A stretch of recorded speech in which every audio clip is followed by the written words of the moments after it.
this out, right? An old head once told me that a man who stands for nothing. Okay, ladies and gentlemen, I look over to my left, to my right. I don't know which way I'm going right now because this man, when he puts a hold on you, you don't know where you're at. This is Randy Villarreal. Randy, let me shake your hand. No stranger to North Texas fisticuffs. Randy, let's get down to the fight fan information that everybody is waiting for.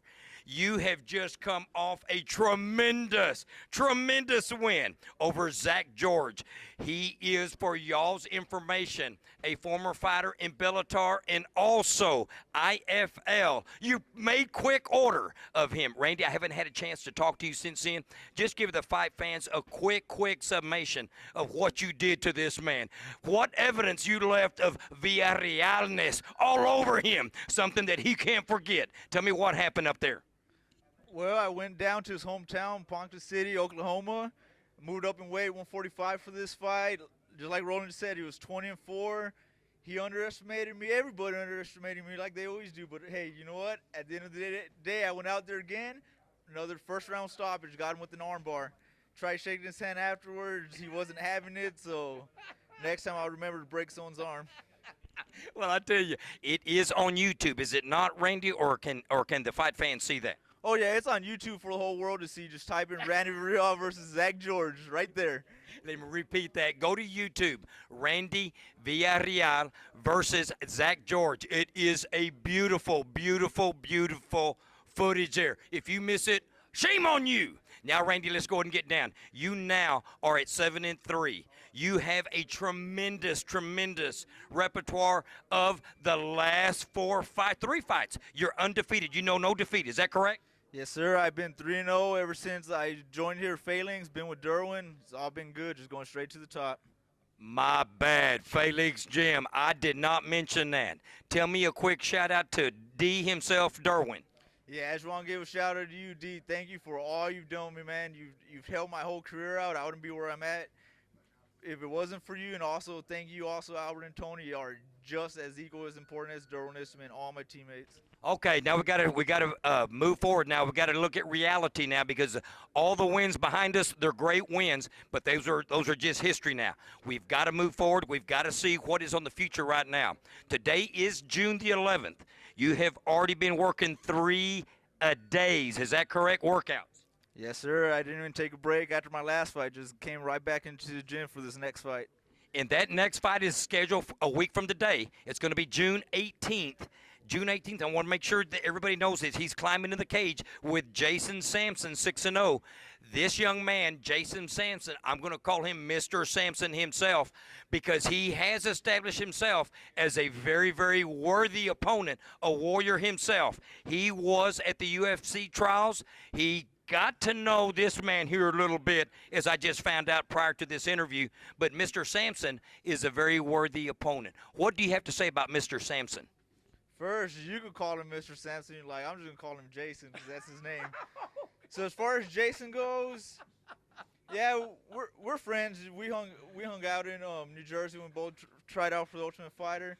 It's ironic, though, because I remember we were sitting there talking, and he started saying something about how nobody had wanted to fight him. All these people were ducking him. Well, here's your challenge. Somebody stepped up. It's going to happen June 18th in Amarillo, 1 week from today. I'm more than ready. This has been my best training camp yet, and Jason, it's on. Well, let me first of all add this to the fight fan information. I want to make sure everyone knows it is Amarillo. It is June 18th. I know we've seen this over and over again. Sean Malone from North Texas Fisticuffs is going to make the trip up with Phalanx to catch all of the footage, the coverage, the information. I'm hoping that I can make it up there. If I can't, I know I've got a worthy news coverage man in Sean Malone making it. What can the fight fans expect from Randy Villarreal? Any change? I mean, what can we expect, Randy? Just what you're already used to, just me going out there, finishing fights, but this will honestly be the best Randy Villarreal you have seen yet, physically, mentally. Like, I'm ready to fight. I feel it now. I feel antsy. I'm just ready to get in there. It's time to do this. Randy, you have already established yourself in my heart as a warrior who is on a crusade. You are courageous beyond courageous itself. You have defined the cage as your domain. It's almost like your home. And I'm going to say, when you go home, that's just, I don't know. You're ready to get back in the cage. You're living in the cage. Do you think you're going to burn yourself out? Not at all, because I've thought about that time and time before. I know I take fights every 2 or 3 weeks, but hey, who else is doing it? Might as well be me. But as far as that goes, my whole goal is to get into UFC, and I plan on doing that this year. That's why I'm taking so many fights against top-level opponents. So the way I see it now, I'm going to fight my ass off, train, and when I get in UFC, I'll fight 3 or 4 times a year. So that's my rest right there. Well, Randy, there's no weakness in the words you have just said. You have established yourself beyond the words. It's all in your walk. It's all in the actions. None in your talk other than telling us what you're going to do. And what we see within weeks of all of the words you speak is action. And I think I am very, very fortunate, and I'm going to be the first one to say this. I'm going to say this loud. I was the first guy to catch these Villarreal brothers when they were just coming out of the chute. And I'll tell you what, I'm going to hang on as these young men are making their tracks. Any last-minute shout-outs, Randy? Well, of course, like always, got to thank God, give all the glory to him. As usual, my family, my friends, all my supporters, my coaches, Derwin, Tony, Albert, my teammates, Alex here at Phalanx for opening up this gym for all of us. You guys for all the coverage y'all do. It means the world to me, and we'll make it to UFC together. My brother, my manager, Jason, he's been there with me since day one, and we're all going to make it to the top. Of course, as usual, all you fighters, 135ers, 25ers, 45ers. Like Derwin said earlier, we're not cocky, but we train hard, man. We do this for a living. This is what we deserve. I want big fights, nothing but big fights. Nobody called me out since our last interview with Roland, so hopefully now I'm talking more shit. Y'all come out. And one more.